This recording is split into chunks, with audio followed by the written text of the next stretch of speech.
En ce temps-là, Jésus, s'adressant aux foules et à ses disciples, leur dit : « Les scribes et les pharisiens se sont installés dans la chaire de Moïse. Tout ce qu'ils vous disent, faites-le donc et observez-le. Mais n'imitez pas leurs actions, car ils disent et ne font pas. Ils attachent des fardeaux pesants et les mettent sur les épaules des hommes, mais eux-mêmes ne veulent pas les remuer du doigt. Toutes leurs actions, ils les font pour être vus des hommes. Ils portent de larges phylactères et de longues franges.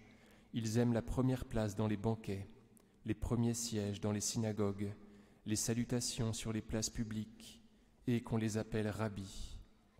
Pour vous, ne vous faites pas appeler rabbi, car vous n'avez qu'un seul maître et vous êtes tous frères. Le nom de Père ne le donnez à personne sur la terre, car vous n'avez qu'un seul Père, celui du ciel.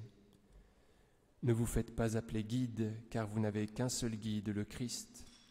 Le plus grand parmi vous sera votre serviteur. Quiconque s'élèvera sera abaissé, et quiconque s'abaissera sera élevé. »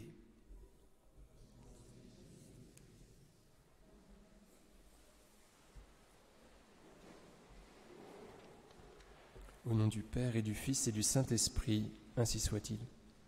Un tout petit mot, chers amis, pour vous inviter, malgré cette injonction du Christ, à n'appeler personne Père sur la terre, à le faire quand même.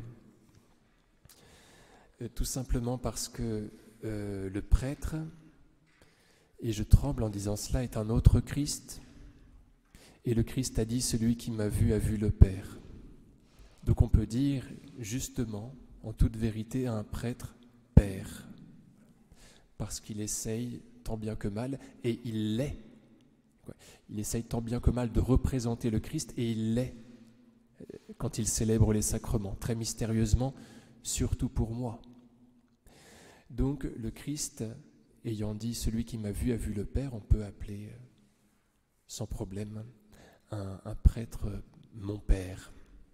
Et cela, vous voyez, rappelle au prêtre qui il est. Il lui fait souvenir de son état. Il lui fait se souvenir de son état de prêtre. Donc c'est une bonne chose.